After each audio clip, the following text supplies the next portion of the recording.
राजस्थान प्रदेश के सभी विद्यार्थियों का हार्दिक स्वागत, हार्दिक अभिनंदन। प्रिय विद्यार्थियों, साहित्य क्लासेस में आज हम पढ़ेंगे हिंदी साहित्य और हिंदी साहित्य में पढ़ेंगे अलंकार। अलंकार थोड़े ही दिनों पहले आपके राजस्थान शिक्षा बोर्ड ने साहित्य में ही नहीं बहुत सारे सभी विषयों में जो पाठ्यक्रम संशोधन किया, उसके अनुसार हम आज पढ़ेंगे अलंकार। और अलंकार में अब आपके पाठ्यक्रम में सिर्फ 5 अलंकार शेष रह गए हैं, जिनमें आपके अन्योक्ति अलंकार, समासोक्ति अलंकार, विभावना अलंकार, प्रतीप अलंकार और व्यतिरेक अलंकार। ये 5 अलंकार आपके शेष रह गए हैं। और मैं उम्मीद करता हूं कि आपके यहां से जो 4 विषय अपलोड किए जाते हैं, उन सभी विषयों के लिंक जो है वो आपके डिस्क्रिप्शन में मिल जाएंगे। यानी जैसे हिंदी साहित्य के अन्य वीडियोज यदि आप देखना चाहते हैं तो जिस किसी वीडियो को या जो भी वीडियो आपको मिलता है उस वीडियो में आप डिस्क्रिप्शन में जाएं और डिस्क्रिप्शन में आपको सारे वीडियोज मिल जाएंगे। यानी हिंदी साहित्य के सारे वीडियोज मिल जाएंगे। राजनीति विज्ञान का होगा तो राजनीति विज्ञान के सारे वीडियो मिल जाएंगे। इंग्लिश का होगा तो इंग्लिश के सारे मिल जाएंगे। और हिंदी कंपलसरी का होगा तो हिंदी कंपलसरी के सारे वीडियोज है वो डिस्क्रिप्शन में आपको मिल जाएंगे। दूसरा एक विकल्प ये भी है कि आपके लिए व्हाट्सएप ग्रुप का निर्माण किया गया है 9610208295 पर, और इसके आधार पर भी आप ऐड हो सकते हैं। समय समय पर परीक्षा से संबंधित जो विषय अपलोड किए जाते हैं, जो सामग्री अपलोड की जाती है, तो वो आपको मिलती रहेगी। और उम्मीद करता हूं आपके लिए बहुत ही अच्छा होगा। अलंकार का ये जो 5 अलंकार है, इनका हम आज विस्तृत अध्ययन करेंगे। आज हम विस्तृत अध्ययन करेंगे। और हिंदी साहित्य का जो विद्यार्थी होता है, यानी हिंदी लिटरेचर का जो स्टूडेंट होता है, तो उसके लिए बहुत ही आवश्यक हो जाता है कि उस विषय में आवश्यक और डीप जो नॉलेज होना जरूरी होता है। तो गहन अध्ययन के लिए हम आज इन 5 अलंकारों का बहुत ही गहनता से अध्ययन करेंगे। हिंदी विषय के विद्यार्थी के लिए बहुत ही आवश्यक होता है। तो आइए हम चलते हैं अलंकार के अर्थ से लेकर के, और इनकी परिभाषाएं और इनके प्रकार भी है, अन्योक्ति के, समासोक्ति के, विभावना के, प्रतीप के, व्यतिरेक के, इनके अलग अलग प्रकार भी है, उनका भी अध्ययन हम करेंगे। तो चलते हैं हम अलंकारों की तरफ और इनका अध्ययन करते हैं।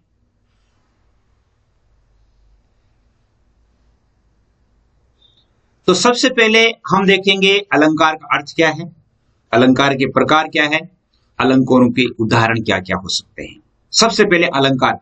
अलंकार देखिए, अलंकारोति इति अलंकार है, अर्थात अलंकार या आभूषण या सौंदर्य प्रसाधन माने जाते हैं। ठीक उसी प्रकार काव्य शास्त्र में अलंकार कवि वाणी के सौंदर्य प्रसाधन है। कवि की वाणी का सौंदर्य बढ़ाने वाले जो तत्व हैं वो अलंकार है। अलंकार शब्द अलम प्लस कार के योग से बना है, जिसका अर्थ होता है सुशोभित करना या सजाना। सुशोभित करना या सजाना। काव्य में अलंकार का बहुत अधिक महत्व। जिस प्रकार नारी की शोभा बढ़ाने या उसे सुसज्जित करने के लिए गहने या आभूषणों की आवश्यकता होती है, ठीक उसी प्रकार कविता कामिनी को सजाने के लिए अलंकारों की आवश्यकता होती है। अलंकारों की आवश्यकता होती है। अलंकार विवेचन की यह है परंपरा। अलंकार विवेचन, ये लाइन आप अवश्य लिखेंगे। अलंकार विवेचन की यह परंपरा भरत मुनि के नाट्य शास्त्र से होती हुई परवर्ती आचार्यों को स्पर्श करती हुई पंडित राज जगन्नाथ के रस गंगाधर की सीमाओं को लांघकर रीतिकालीन आचार्यों और कवियों के ग्रंथों में इनके विराट स्वरूप के दर्शन किए जा सकते हैं। प्रश्न आ सकता है कि अलंकार क्या है, स्पष्ट कीजिए। तब आपको ये भूमिका अवश्य लिखनी है अलंकारों के संबंध में, और ये बहुत बार पूछा जाता है। अब हम देखते हैं कि अलंकार है तो अलंकारों की अलग अलग विद्वानों ने परिभाषाएं भी दी है। आप अपने मोबाइल की स्क्रीन को इस प्रकार क्षैतिज में कर लीजिए ताकि आप इन्हें बहुत अच्छी तरह से देख सकें। आचार्य दंडी क्या कहते हैं, देखिए, भारतीय काव्य शास्त्र में दंडी ने सर्वप्रथम अपने ग्रंथ जो काव्यादर्श है उसमें अलंकारों की एक निश्चित परिभाषा देते हुए लिखा है, काव्य शोभाकरान धर्मानी अलंकारान प्रचक्षते। काव्य शोभाकरान धर्मानी अलंकारान प्रचक्षते, अर्थात काव्य की शोभा बढ़ाने वाले धर्म को अलंकार कहते हैं।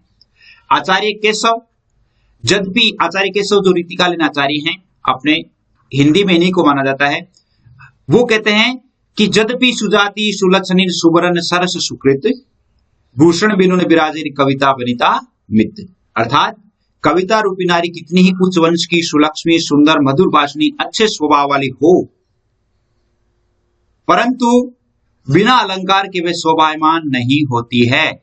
कविता कामिनी को सजाने के लिए अलंकारों की महती आवश्यकता होती है। आचार्य रामचंद्र शुक्ल, जो कि हिंदी के बहुत बड़े विद्वान और हिंदी के संस्थापक माने जाते हैं, वो लिखते हैं कि भावों का उत्कर्ष दिखाने और वस्तुओं के रूप, गुण और क्रिया का अधिक तीव्र अनुभव कराने में सहायक होने वाली उक्ति अलंकार है।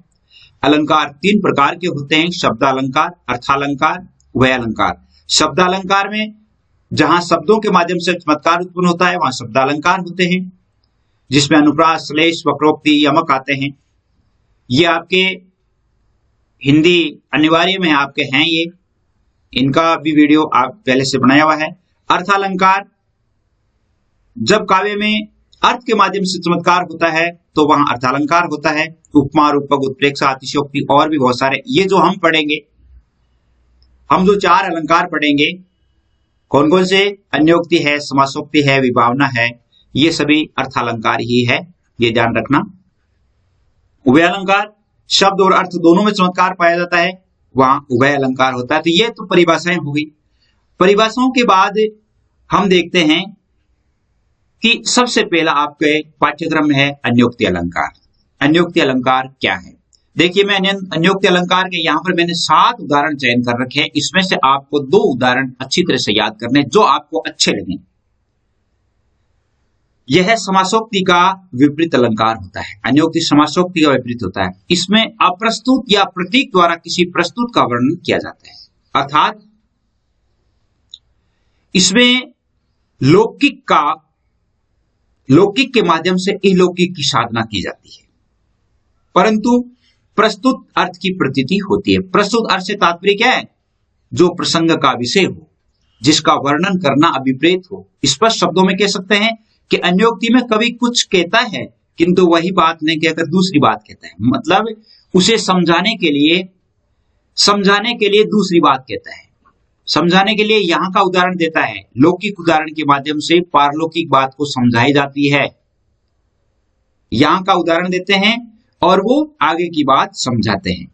दूसरी बात, अर्थात अन्य उक्ति इतनी सार्वत्रिक होती है कि अर्थ पहली का ही निकलता है। अन्योक्ति का के अर्थ को हृदयंगम करने के लिए किसी न किसी प्रसंग की कल्पना करनी पड़ती है, अर्थात कोई न कोई प्रसंग का उदाहरण देना पड़ता है। जैसे देखिए, माली आवत देख के कलियन करी पुकार, फूले फूले चुन लिए काल हमारी बारी। यहाँ पर क्या है? यहाँ पर मनुष्य को संबोधित नहीं करके प्रस्तुत के माध्यम से अप्रस्तुत की, यानी प्रस्तुत का तो वर्णन तो प्रस्तुत का है। माली को आते हुए देख करके और कलियां आपस में बतलाती है कि आज जो फूल बने थे वो फूल तो सारे के सारे चुन लिए गए हैं, कल हम फूल बन जाएंगी तो हमारी भी बारी आ जाएगी। अर्थात व्यक्ति जब बड़ा होता है तो होते होते एक दिन क्या है कि ईश्वर के द्वारा उसे अपने में समायोजित कर लिया जाता है, अर्थात आत्मा जो है परमात्मा में विलीन हो जाती है। मरद प्यास पिंजरा प्रियुर सुआ समय के फेर, आदर देते बोले वायस बलि के बेर। स्वार्थ शुक्र श्रम प्रथार देखी व्यंग विचार, बाज प्राय पानी प्रतु पंचन। अर्थात यहां पर क्या है, इसमें भी राजा जयसिंह को समझाया गया है, और किसके माध्यम से? प्रस्तुत, अर्थात इस लोक के माध्यम से, अर्थात यहाँ के उदाहरण के माध्यम से समझाया गया है। कागई कहाँ कपूर खवाए स्वान नवाए गंग, खर को कहाँ अर्घा ले पर मरकट भूषणगी। इसमें भी समझाया गया है, लौकिक उदाहरण लौकिक है, अर्थात काग को कहाँ कपूर और स्वान को गंगा में नहाना, और खर को यदि अर्घजा अर्थात चंदन का लेप किया जाए, और यदि बंदर को आभूषण पहना दिया जाए तो उसका कोई औचित्य नहीं होता। अर्थात इसमें व्यक्ति की मूर्खता को बताया गया है कि मूर्ख व्यक्ति के लिए जो ईश्वर की साधना भी कोई काम नहीं आती, अर्थात उनके लिए ज्ञान देना भी कोई काम नहीं आता। करी फुलेल को आचमन मीठी केत सराय, रे गंदी मती अंध तू इतर दिखावत आए, अर्थात इसमें भी आदमी को आगे की बात समझाई गई है। पावस देखी रही मन कोयल साधी मौन, अब दादुर वक्ता बेर हमें पूछिए कौन। इसमें भी क्या है, अर्थात सज्जन व्यक्ति को यहां पर समझाने का प्रयास किया गया कि जब मूर्खों का जमावड़ा जहां पे होता है, अर्थात मूर्खों की बाहुल्यता जहां होती है, तो सज्जन व्यक्ति को चुप हो जाना चाहिए। जिस प्रकार कोयल जो है वो पावस ऋतु में अर्थात वर्षा ऋतु में मौन हो जाती है। नहीं पराग नहीं मधुर मधुर नहीं विकास इह काल, अली कली ही सो मुझे और आगे कोना वाली। यहाँ पर भी जयसिंह को बिहारी के द्वारा समझाया गया है कि जब यह रानी फूल बन जाएगी तब तुम्हारा क्या हाल होगा, अर्थात ये अभी तो कली ही है। तो ये सब बातें अन्योक्ति में क्या है कि एक उक्ति कही जाती है और उस उक्ति के माध्यम से दूसरा अर्थ निकाला जाता है, अर्थात उसे समझाया जाता है। देखिए दूसरा अलंकार आपके है समासोक्ति। समासोक्ति बहुत ध्यान से देखिएगा, जहां प्रस्तुत के माध्यम से अप्रस्तुत का वर्णन किया जाता है, प्रस्तुत के माध्यम से अप्रस्तुत का वर्णन किया गया हो, वहां समासोक्ति अलंकार होता है। समासोक्ति में समास प्लस उक्ति के योग से बनता है, जिसका अर्थ होता है संक्षेप में अर्थात कथन, संक्षेप में कोई उक्ति। समासोक्ति यानी समास प्लस उक्ति, यानी समय संक्षेप में कोई कथन कहना और उसे समझा देना। प्रस्तुत से अप्रस्तुत की प्रतीति कराने के तीन रूप हो सकते हैं। इसके अर्थात समासोक्ति अलंकार के तीन प्रकार है। ये समान विशेषण के आधार पर, समान कार्य के आधार पर, समान लिंग के आधार पर, ये तीन प्रकार हैं। समान विशेषण, समान कार्य और समान लिंग के आधार पर। यद्यपि इन तीनों को स्पष्ट पृथक पृथक नहीं किया जा सकता, किंतु जिसकी जहां प्रधानता हो उसी के अनुसार उसके नाम से यह अलंकार मान लीजिए। जहां पर विशेषण की प्रधानता हो तो विशेषण साम्य हो जाएगा, कार्य की समानता हो जाए कार्य साम्य हो जाएगा, और लिंग की समानता होती है तो वहां पर लिंग साम्य समासोक्ति अलंकार हो जाता है। तो इसमें विशेषण साम्य समासोक्ति और विशेषण साम्य समासोक्ति का अर्थ होता है जहां ऐसे विशेषणों का प्रयोग किया जाए जो प्रस्तुत के साथ साथ अप्रस्तुत पर भी समान रूप से लागू होता है। प्रस्तुत के साथ तो है ही है, अर्थात लौकिक उदाहरण के साथ तो है ही, लेकिन अलौकिक उदाहरण के साथ भी वो लागू होता है। जैसे देखिए, चपलता सुकुमार तू धन तु भाग्य विशाल, तेरे ढिंग सोहर सुगत सुंदर श्याम तमाल। इस दो में तमाल वृक्ष से लिपटी हुई चंपक लता का वर्णन प्रस्तुत रूप में किया गया है। चंपक लता जिसे हम देख रहे हैं, प्रस्तुत रूप का मतलब है जिसे हम देख सकते हैं, वो प्रस्तुत है। अप्रस्तुत का अर्थ होता है जिसे हम देख नहीं सकते लेकिन उसका अनुभव कर सकते हैं। तो यहाँ पर चंपक लता का प्रस्तुत वर्णन किया गया है, किंतु इस वर्णन में कुछ ऐसे विशेषण प्रयुक्त किए जिसमें राधा और श्याम के मिलन की अप्रस्तुत रूप में प्रतीति होती है। इसमें देखिए, तेरे ढिंग सोहत सुगत सुंदर श्याम तमाल, अर्थात राधा और कृष्ण के मिलन का वर्णन भी इसमें किया गया है, इसलिए विशेषण साम्य है। अर्थात चंपक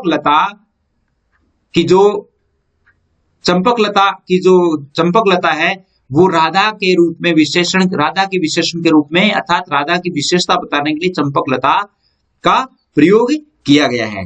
अर्थात ये जो बेल है इसका प्रयोग किया गया है। इस विशेषण साम्य के द्वारा प्रस्तुत के साथ अप्रस्तुत की प्रतीति कर देता है, इसलिए विशेषण साम्य समासोक्ति का उदाहरण है। दूसरा है कर्म साम्य समासोक्ति अलंकार, जहां प्रस्तुत और अप्रस्तुत के काम समान हो। बात वही है प्रस्तुत अप्रस्तुत वाली, लेकिन कार्य साम्य के कारण ही प्रस्तुत से अप्रस्तुत की प्रतीति हो, और वहां कार्य साम्य बोधक समासोक्ति अलंकार होता है। कार्य साम्य अर्थात काम की समानता। दिनकर कुल में दिव्य जन्म पा और बढ़कर नित्य तरवर किशन। देखिए, मुरझे पत्तों की साड़ी में ढककर अपने कोमल अंग, सदुपदेश सुमनों के तरु के गूंथे हृदय का सुरभित हार पर सेवारत रहती हो तुम नित पथरांदी अपार। यहां पर भी राधा कृष्ण और मालती की जो बैल है उसके बारे में वर्णन किया गया, उसके माध्यम से बताया गया है। दिनकर कुल में दिव्य चंपा नित बढ़कर नित तरवर के संग, अर्थात पेड़ों के साथ बढ़कर के, और जो दिनकर कुल में जन्म लेने वाली मुरझे पत्तों की साड़ी में ढककर अपने कोमल अंग, सदुपदेश सुमनों के तरु के गूंथे हृदय का सुरभित हार पर सेवारत रहती हो तुम नित्य पथ शांति अपार। ये इसका उदाहरण, कर्म साम्य वाले बहुत अच्छा उदाहरण है। लिंग साम्य समासोक्ति अलंकार में देखिए, लिंग साम्य के कारण अर्थात लिंग की समानता के कारण अप्रस्तुति की प्रतीति कराई जाए तो वहां पर लिंग साम्य होता है। जैसे जब तुहीन भार से चलता था धीरे धीरे मारुत कुमार हवा, तब कुसुम कुमारी देख देख कर ऊपर हो जाती थी निशार, ओस बिंदु की मालाओं का भूषण भार संभाले उतर रही मुग्धा उषा, रवि के कर में कर डाले। यहां पर उषा का वर्णन, जो प्रथम जो सूर्योदय का वर्णन है उसका वर्णन इसमें किया गया है। और इसमें भी काम समान है, लिंग साम्य है, इसलिए इसमें लिंग साम्य समासोक्ति अलंकार है। अब आता है आपके विभावना अलंकार जो आपके पाठ्यक्रम में है। विभावना शब्द का अर्थ है विशेष प्रकार की कल्पना, अर्थात विशेष प्रकार की कल्पना। विभावना अलंकार में कारण और कार्य के संबंध में चमत्कार पूर्ण कल्पना की जाती है। कारण और काम, कारण और काम अर्थात कोई भी काम होता है तो उसका कोई न कोई कारण होता है, उसके संबंध में जो विशेष कल्पना की जाती है तो वहां पर क्या होता है, विभावना अलंकार होता है। जहां कारण के बिना ही कार्य की उत्पत्ति पर विशिष्ट कल्पना की जाती है वहां पर विभावना अलंकार होता है। ये आप इसकी परिभाषा लिख सकते हैं, जहां कारण के बिना ही कार्य की उत्पत्ति की विशिष्ट कल्पना की जाती है वहां विभावना अलंकार होता है। जैसे सामान्यतः यह बिनु पग चले सुने बिनु काना, कर बिनु कर्म करे विधि नाना। बिनु पग चले सुने बिनु काना अर्थात कर बिनु कर्म करे विधि नाना, जिसके ना तो पग है ना कान है और ना वाणी है फिर भी वो विभिन्न प्रकार के कार्य करते हैं। तो ये तो विभावना का सामान्य अर्थ है। अब यदि हम साहित्यिक अंतर जाते हैं तो विभावना के 6 प्रकार मानेंगे। कितने? 6। प्रथम विभावना देखिए, प्रथम विभावना जहां कारण के अभाव में काम होना, अर्थात कारण है ही नहीं फिर भी कार्य हो जाना, वहां प्रथम विभावना हो जाती है। और ये प्रथम विभावना का उदाहरण है, बिनु पग चले सुने बिनु काना, कर बिनु कर्म करे विधि नाना, आनन रहित सकल रस भोगी, बिनु वाणी वक्ता बड़ जोगी। बिना पैरों के चलने वाले, बिना कानों के सुनने वाले और बिनु बिना हाथों के विभिन्न कर्म करने वाले, आनन रहित जिनके मुख नहीं है फिर भी वो सभी रसों का भोग करते हैं। बिनु वाणी वक्ता अर्थात बिना वाणी के ही बहुत बड़े वक्ता है। तो यहाँ पर एक विशेष प्रकार की कल्पना की गई है, हमारे शरीर की कल्पना है, ईश्वर की कल्पना जो इसमें की गई है, इसलिए यहाँ पर प्रथम विभावना है। द्वितीय विभावना कहां पर होती है? जहां कारण की समाप्ति से पूर्व काम सिद्ध हो जाए। ये तो क्या है, यहां पर कारण है ही नहीं, प्रथम विभावना कारण के अभाव में। दूसरा, कारण की समाप्ति से पहले काम सिद्ध हो जाए, वहां द्वितीय विभावना होती है। कारण समाप्त नहीं होता उससे पहले काम सिद्ध हो जाता है, अर्थात जहां अपर्याप्त कारण से ही कार्य की उत्पत्ति का वर्णन किया जाता है वहां पर द्वितीय विभावना होती है। जैसे काम कुसुम धनु सायक लेने सकल भुवन अपने वश कीने, काम कुसुम धनु सायक लेने सकल भुवन अपने वश कीने, अर्थात काम रूपी कुसुम ने धनु सायक लेने अर्थात धनुष और तीर लेकर के संपूर्ण जगत को अपने वश में कर लिया। ती कत कमनोती पढ़ी बिनु जिय बहु कमान, चल चित भेद चूकत नहीं बंक बिलोकन निवानी। ये भी बिहारी का दुआ है जिसमें काम अर्थात कार्य की सिद्धि हो जाती है, वहां पर कारण समाप्ति नहीं हुआ है। इसने कहा कि तीयकत कमनोती अर्थात आपने कौन सी विद्या कहां पढ़ी है जिसमें आपके बहुरूपी जो तीर है उससे जो बाण चलते हैं उससे सब कुछ भेद जाता है, अर्थात हृदय के पार हो जाता है। तो यहां पर अपर्याप्त कारण ही हुआ, अर्थात नैनों के माध्यम से बिना बोला ही नहीं है फिर भी उसमें प्रेम समाहित हो जाना, तो ये द्वितीय विभावना हो जाती है। तृतीय विभावना देखिए, जहां पर प्रतिबंधक अथवा कार्य सिद्धि में बाधक तत्वों के रहते हुए, पहले में क्या हुआ,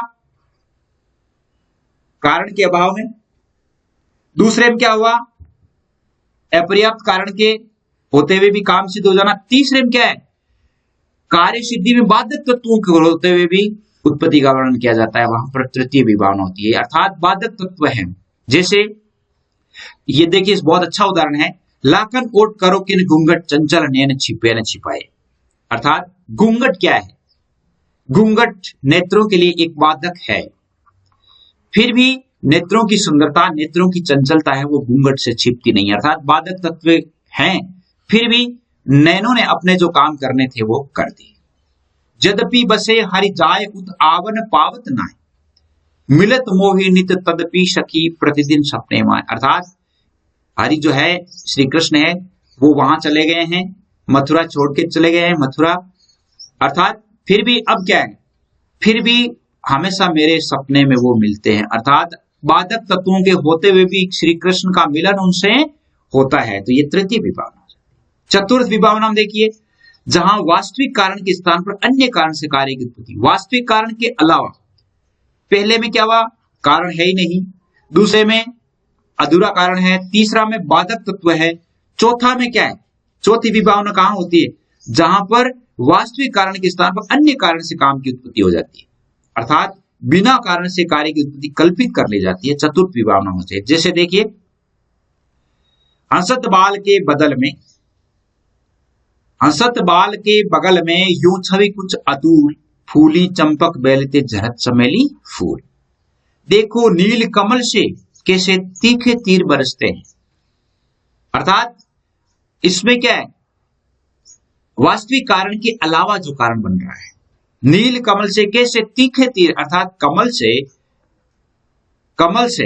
कोई तीर बरसना, अर्थात तीर छूटना, ये संभव नहीं है, अर्थात वास्तविक कारण नहीं है, फिर भी तीखे तीर अर्थात वो मोहित करने वाले तीर जो है इससे बरसते हैं। तो यहां पर चतुर्थ विभावना है। पंचम विभावना देखिए, जहां पर विरोधी कारण से कार्य की उत्पत्ति वर्णित की जाए, विरोधी कारण अर्थात विरुद्ध कारण से कार्य उत्पन्न हो, वहां पर पंचम विभावना होती है, विरुद्ध कारण से। आप लिख लीजिए इसमें छोटे छोटे, जैसे पौन से जागत आगी सुनी ही पे, पानी सु लागत आज में देखी। पौन से जागत आग सुनी, कि पवन से जो आग जागृत होती है ये तो सुना है, पर पानी सु लागत आज में, अर्थात पानी से आग लगना मैंने आज ही सुना है। तो यहां पर देखिए, विरोधी कारण से काम की उत्पत्ति हो रही है, अर्थात पानी से आग बुझती है, जबकि यहां पर पानी से आग लग रही है।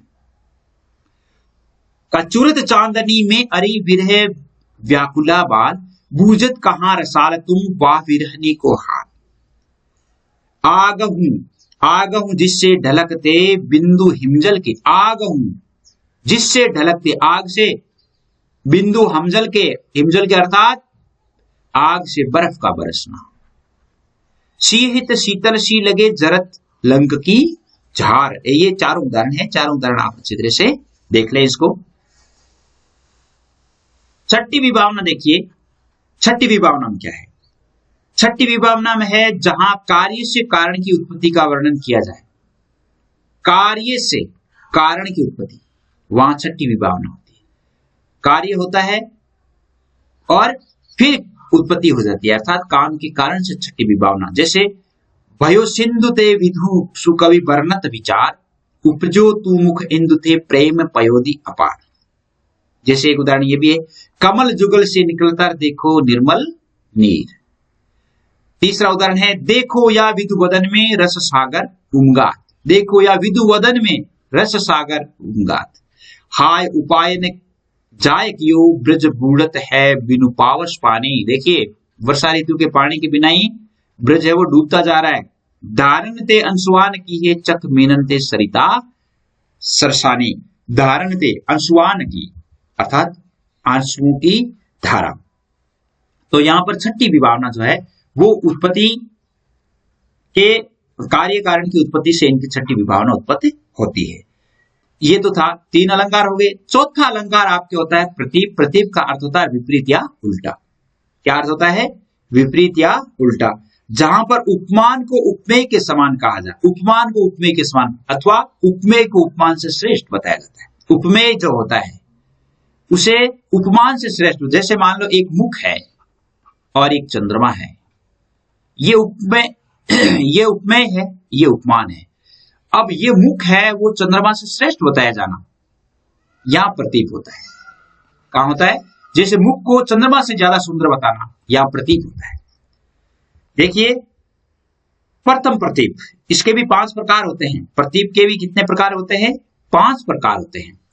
प्रथम प्रतीप में जहां प्रसिद्ध उपमान को उपमेय बना दिया जाता है, प्रसिद्ध उपमान को, जैसे संध्या फूली परम प्रिय की कांति सी है दिखाती, उतरी नाहे जमन जल में जो शरीर समश्याम। यहाँ पर संध्या को, संध्या जो है वैसे उपमान है और उसे उपमेय बना दिया गया है। यहाँ प्रतीप प्रथम प्रतीप है। द्वितीय प्रतीप में देखिए, जहां सुप्रसिद्ध उपमान को उपमेय के समान कहकर, सुप्रसिद्ध उपमान को उपमेय के समान कहकर वास्तविक उपमेय का अनादर किया जाता है, वास्तविक उपमेय का अनादर कर दिया जाता है। गर्भ करहूं रघुनंदन जनिमन माही, देखो आपनी मूर्ति सिय की छाई, अर्थात सीता की जो परछाई है वो रघुनंदन की में दिखाई देना, अर्थात ईश्वर में। तो ये रघुनाथ में अर्थात सिय की जो परछाई दिखाई देना, और ये वास्तविक जो उपमेय है उसका अनादर किया गया है। चंपक चामिकर तड़ित तव तनु सरीश समर्थ, यह जिय जानी अयानती गर्भ गुमान निरर्थ। अरि स्वनैने नयनों पर तू क्या फूली फिरती है, इनके झम इंदिवर श्रेणी प्रीति सर में तिरती है। और ये एक जो इसका उदाहरण है, इन दसनों अधरों के आगे क्या मुक्ता है विद्रुम क्या। दसनों अधरों के आगे अर्थात इनके जो दांत और होठ हैं उनके आगे मुक्ता और विद्रुम जो है वो कुछ भी नहीं है, अर्थात इनका वास्तविक उपमान जो है उनका अनादर किया गया है। तृतीय प्रतीप में देखिए, जहां जह वर्णत उपमेय थे कछु हीनो उपमान, अर्थात जहां पर प्रसिद्ध उपमान को उपमेय के सदस्य के कर, प्रसिद्ध उपमान उपमेय के सदस्य के कर उपमान का अनादर किया जाता है, वहां पर प्रतीप होता है। जैसे कुल से ही चाहे कठोर अति कोमल कुसुम ही चाहे, अलाहल मत गर्व कर मैं हूं क्रूर अपार, क्यों न अरे तेरे सदर खल जन वचन विचार। जन्म सिंधु पुनि विदुवंश विष दीन मलिन सकलंक, शिवमुख समता पावक मीर चंद बापुरो रंग। इसने कहा कि चंद्रमा जो है उसमें तो बहुत सारा कलंक है, दाग लगा हुआ है, इसलिए सीता के मुख को चंद्रमा की उपमा नहीं दी जा सकती। विद्युत की द्युति फीकी लगे रघुनाथ प्रिय मुस्कान के आगे, अर्थात रघुनाथ की जो प्रिय मुस्कान है उसके आगे विद्युत अर्थात बिजली की जो चमक है वो भी फीकी पड़ती है, अर्थात वो भी कम होती है। यहां पर तृतीय प्रतीप है। चतुर्थ प्रतीप में देखिए, समताप में उपमेय की, अर्थात जब ने तुले उपमान, अर्थात जहां उपमेय की समता में उपमान नहीं ठहर पाता, उपमान जो दिया गया है वो अयोग्य सिद्ध हो जाता है, वहां चतुर्थ प्रतीप होता है। जैसे तव मुख सम कतवे सकत कहां विचारो चंद, अर्थात चंद्रमा जो है वो आपके मुख के समान कैसे हो सकता है।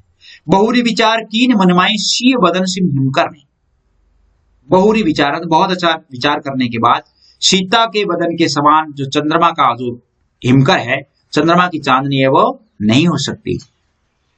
तो अर्थात यहाँ पर जो है वो उपमान को अयोग्य सिद्ध कर देते हैं। उपमेय जो है वो इतना प्रसिद्ध हो जाता है, उपमेय को इतना अधिक वर्णन कर दिया जाता है कि उपमान भी जो है वो फीका पड़ जाता है। पंचम प्रतीप में देखिए, समता में अर्थात व्यर्थ हो उपमान, अर्थात जहां उपमेय के आगे उपमा की व्यर्थता सिद्ध की जाए, उपमा उपमेय के आगे उपमान जो है उसकी व्यर्थता होती है, वहां पंचम प्रतीप होता है। इसमें इस बात पर बल दिया जाता है कि उपमेय की विद्यमानता के आगे अथवा उसकी समता में उपमान का जो निष्प्रयोजन है वो अनावश्यक है, उपमान जो है वो कोई काम का नहीं है। देखिए इसमें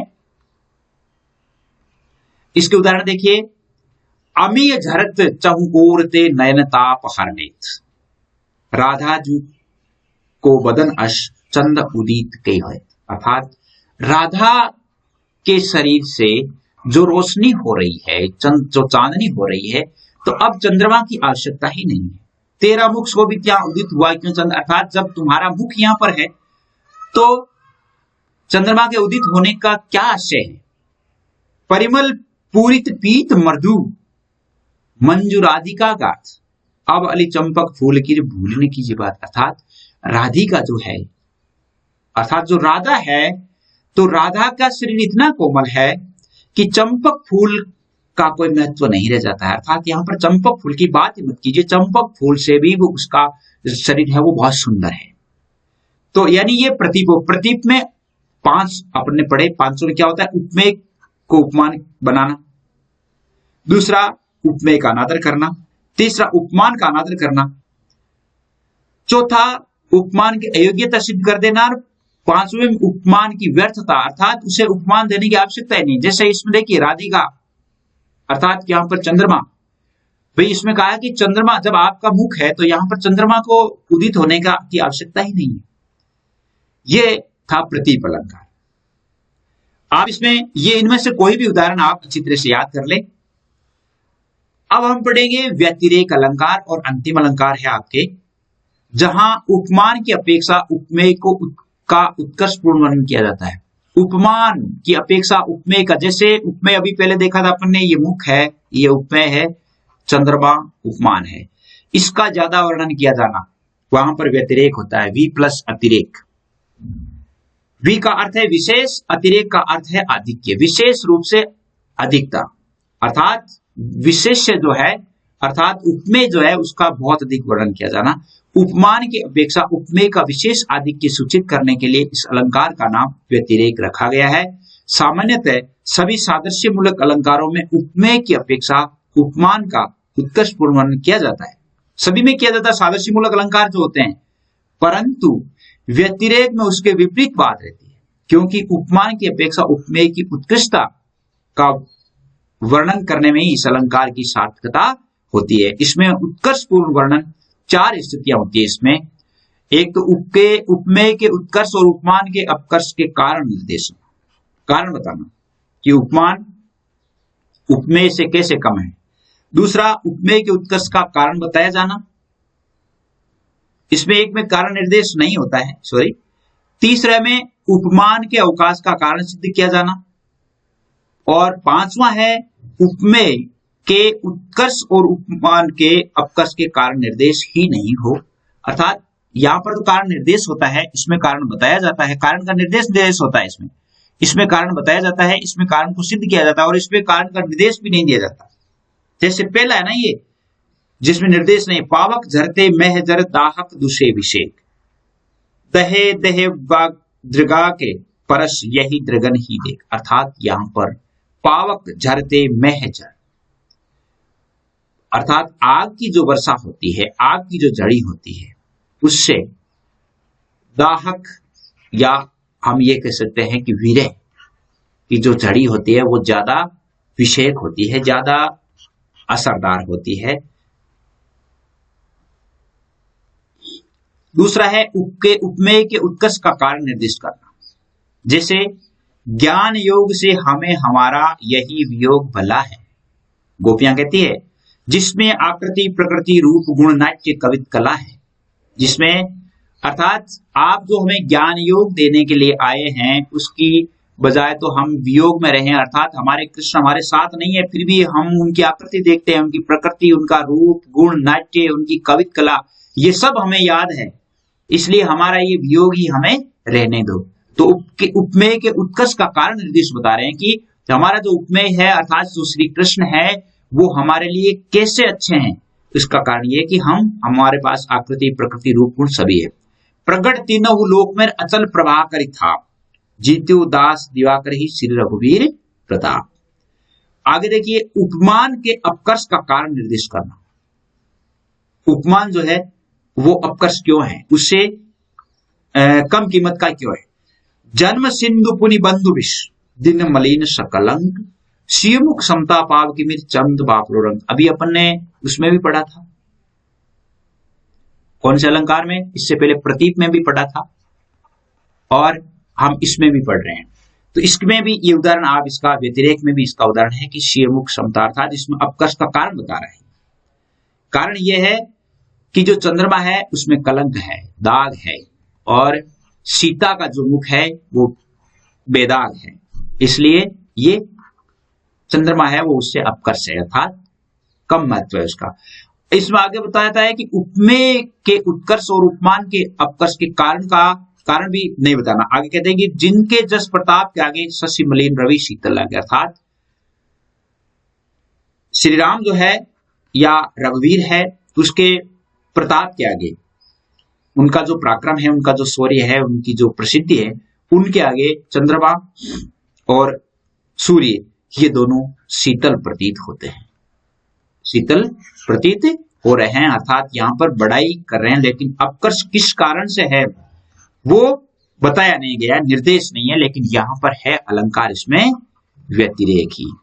उम्मीद करता हूं आपके लिए आपको पसंद आया होगा और आपकी जो सफलता है उसको निखारने में बहुत अधिक सहायक सिद्ध होगा। ये जो पाठ आपको पढ़ाए जाते हैं आप इन्हें अच्छी तरह से देख लें। आपके उदाहरण देख करके पूछा जा सकता है, जैसे यहाँ पर उदाहरण दे लिया कि सी मुख समता पाव की चंद बापुर रंग, इसमें कौन सा अलंकार है, इसे परिभाषित करते हुए समझाइए। तो आपको व्यतिरेक भी लिख सकते हैं और आप इसमें इससे पहले वाला जो प्रतीप अलंकार था, प्रतीप का कौन सा भाग था, वो भी आप इसमें लिख सकते हैं। दोनों ही आप इसमें, दोनों में से किसी भी अलंकार को आप लिख सकते हैं, कोई गलत नहीं होगा। तो आज बस इतना ही। जय हिंद, जय भारत।